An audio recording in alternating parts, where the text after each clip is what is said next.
Aga-aga. Uy, hello. Hi, good morning. Grabe, tayo ay mag-install. It's daytime. Ayun! Sir, kumusta? Uy, grabe oh. Kumusta? Yun oh. Sir, yun oh. Grabe oh. Good morning. Grabe oh.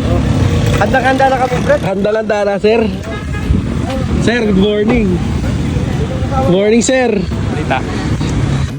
Ayan, so nagpapasok na kami ng battery dito. Ang bigat nito, ano to, 51.2 volts na 100 AH Dynes na battery.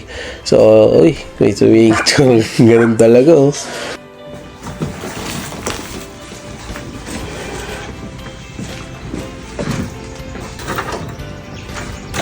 Baba na tayo ng railings, binababa na ni Sir Gaylord yan. At yun, dito kami nagkukumpul-kumpul, nag-aabutan at sobrang gamit kasi, daming gamit. Tignan nyo yung hagda natin, nakalubid-lubid pa ng ganyan. Tapos yung time na to, wala pa yata tayong wala pang rack sa ibabaw.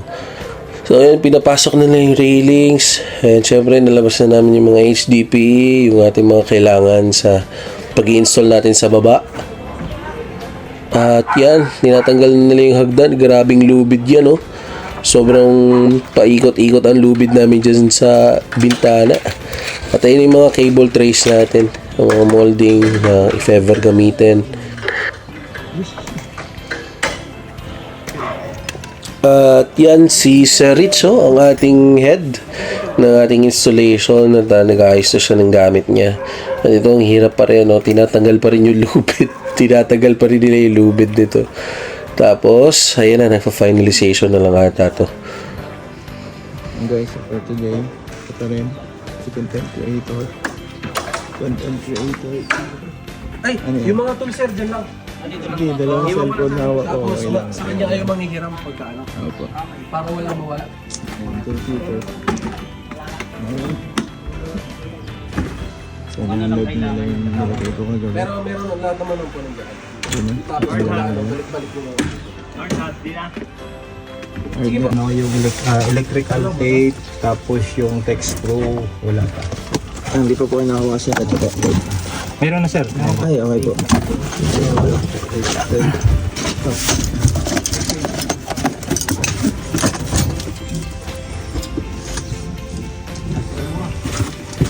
May barena pa kami dito, sir, pati ano.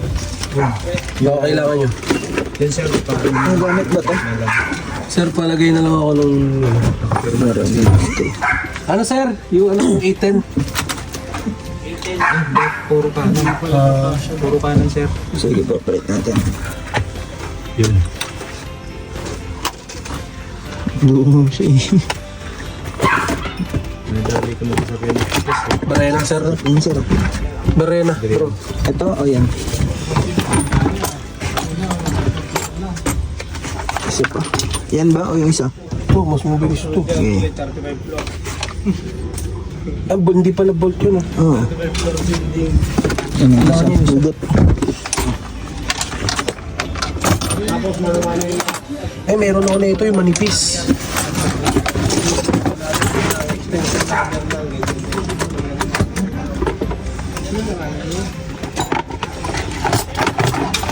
Center wala. Hindi, sir, tagdag mo na. Input. Ay, sir, nasa kanya na lahat. Asa sir? Lagay mo dito sir. Dito na sir. Dito na sir. Sir, pasulat na lang. Ito. Ano na yan? Yung 8 pati yung 10. Hirapan kaya. Baka bumigay sir, masira. Unti-unti lang, unti-unti. Eh, nasa nyo. May ibang ito. Sulat na lang po kayo ng pangalan dito, sir. Dito? Apo. Tapos yung hiramin niya po. Sige, sir. May akit lang natin. Dagdag mo na. Metro po, no? Metro? Ito yun yung text. Kay Sir Ivan. Ito kay Sir Ivan. Tapos may cutter, yun na, nalagay ko na yung cutter. Tapos yung 8 tsaka 10, sir, Barena, sir, meron na po kailangan kayo. ko. Meron na po kayo ng 8 tsaka 10. Na alin po ba yan? Ay, okay. Okay, sir. Buhay lang siguro ito. Okay lang dito sir. Oh, sir, kahit yun na lang ganyan yan. Kasi may hirapan nila mag-akit. Sir, baba mo nga yung ano. Sir Gaylord, kailangan mo ito, no? Ay, oo sir. Nakalista yan. Nakalista to? Kaya ano ba yan? Ay, Wala. Drill. Dagdag nyo lang. Drill lang po. Drill. Drill. Okay, thank you po. Bala. Bala na. Teka sir, anong size kailangan mo? Number.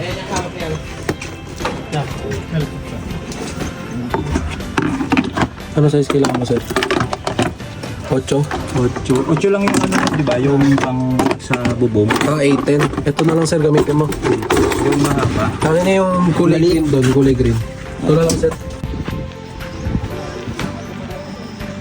At syempre, after ng lahat ng preparation, ayan na, magkakaroon na kami ng meeting. So, pagdidiscusan na namin lahat ng mga diskarte kung paano namin gagawin yung setup, contract details, syempre safety, compliances natin. At yun, marami pang iba na pinag-usapan. Tingnan mo lang, seryoso silang lahat, diba? So, pinag-usapan lang natin dyan yung mga important details. At syempre, kung ano yung mga plano, no, yung mga measurements, kung paano ba yung bubong, kung paano yung nasa baba, yan lahat at pinag-uusapan natin. At syempre, hindi naman tayo pwede basta-basta na lang tumirada ng mga setup natin. So, kailangan ay planado. Ayan, napatayo na. At kailangan pumirma na tayo syempre sa ating mga compliance in everything about the installments sa syempre yung mga company na mga protocols din as well.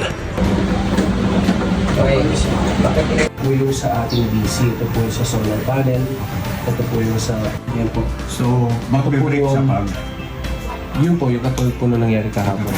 Tapos, pag inangat ko siya, yung annual ko sa Meralco. Hindi na po, inilagay ko na po siya sa auto. Auto. Opo. Bali po, kapag po, ano po, ay katulad po kapag ito po ay bumaba, open lang Angat ko lang siya. Opo. Tapos, Ito ang ima-manual ko. Yung doon sa inverter, hindi na. test lang po natin ito, pero ito po ay primary for pag po kayo ay mag-net metering. So, ang gagawin ko po ngayon, inabang ko lang po kumbaga. Tapos po, pag po tapos nito, i-disconnect ko po ito, nandyan lang po siya, abang lang. At yun, kitang-kita nyo naman, di ba? Tapos na yung ating inverter side, nandyan na yung ating inverter, yung battery, and syempre pumasok na yan sa loob. At episode 1 pa lang yan ng ating YouTube channel. Kaya manood ka pa. Maraming salamat. See you